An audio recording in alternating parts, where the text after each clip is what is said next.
Hi guys, last video में हमने बात की थी सॉलिड स्टेट के बारे में।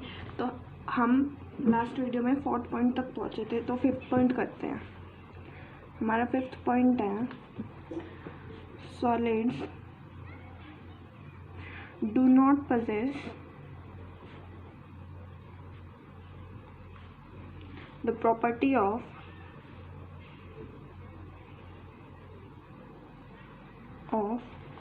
fluidity।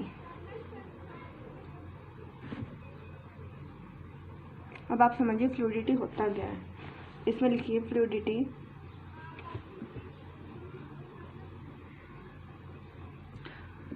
फ्लूइडिटी क्या होता है? The tendency of any substance to flow, the tendency of any substance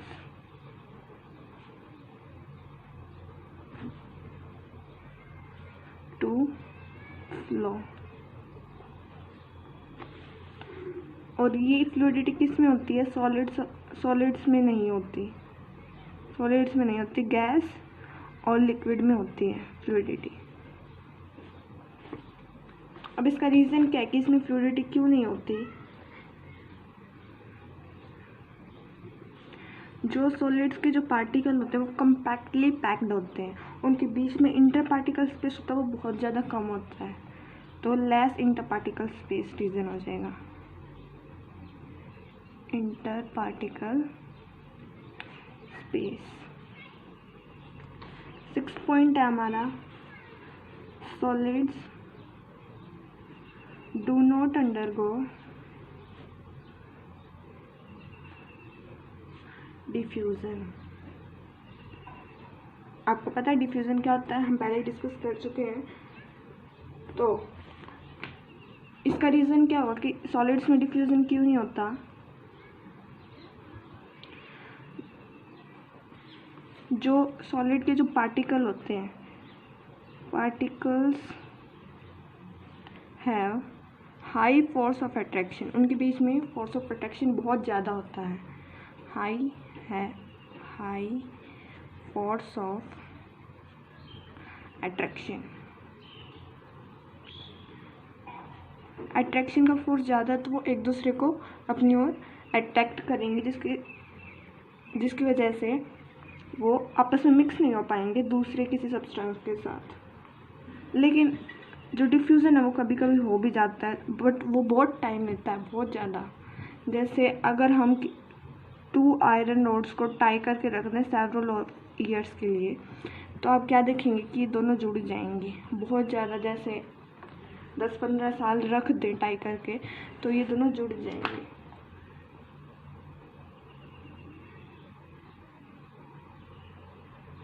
ठीक है, सॉलिड्स में इतना ही करेंगे हम। अब आगे बात करते हैं हम लिक्विड्स की। लिक्विड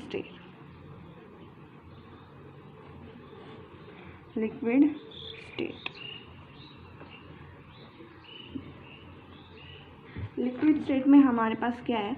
उनमें जो लिक्विड्स हैं उनमें डेफिनेट वॉल्यूम होती है, लेकिन डेफिनेट शेप नहीं होती। क्या होती है? डेफिनेट क्या होती है? वॉल्यूम। और do not have definite shape. Reason क्या होता है? रीज़न इसका होता है कि जो लिक्विड के जो पार्टिकल्स हैं उनमें जो इंटर पार्टिकल फोर्स होता है, फोर्स ऑफ अट्रैक्शन होता है, वो इतना तो होता है कि उसकी वॉल्यूम को कांस्टेंट रख सके, लेकिन इतना नहीं होता कि शेप को भी कांस्टेंट रख सके। तो हम लिखेंगे liquids have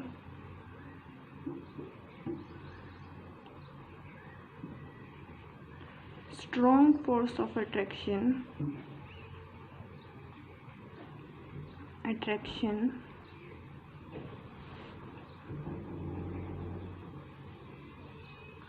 so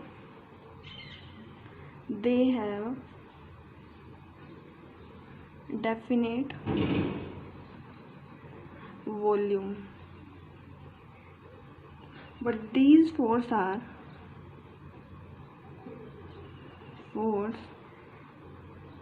are not enough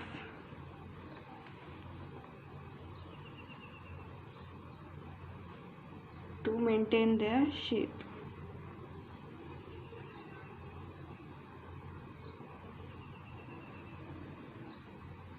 ठीक है, और सेकंड पॉइंट लिखिए, लिक्विड्स आर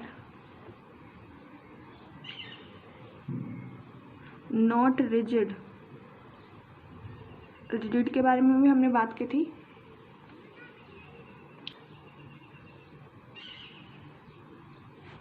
एक्सटेंट, ये नहीं बहुत ज़्यादा कंप्रेस हो जाएंगे, लेकिन हाँ इतना ज़रूर है कि वो कंप्रेस होते हैं, सॉलिड्स की तरह नहीं है। फोर्थ लिखिए, अब इसका रीज़न भी देख लेते हैं, कंप्रेसिबल क्यों है और लिटिल एक्सटेंट तक ही क्यों है। कंप्रेसिबल इसलिए है क्योंकि उनमें जो इंटर पार्टिकल स्पेस होता है वो सॉलिड से ज़्यादा होता है बट गैसेस से कम होता है। फोर्थ पॉइंट है, liquids have lower density.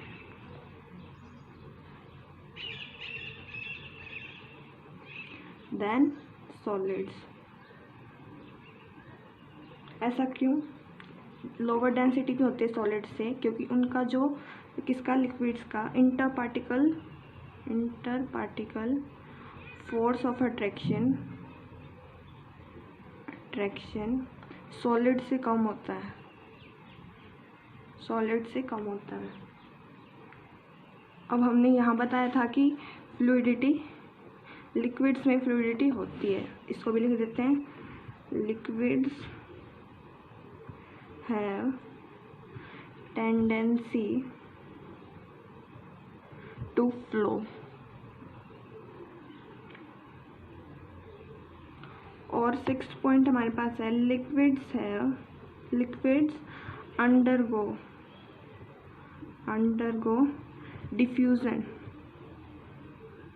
Diffusion मतलब मिक्सिंग। अगर आप दो लिक्विड्स को एक दूसरे में डालेंगे तो वो मिक्स हो जाएंगे, इसी को हम डिफ्यूज़न कहते हैं। अगर आपको मेरा वीडियो पसंद आए तो लाइक कर देना।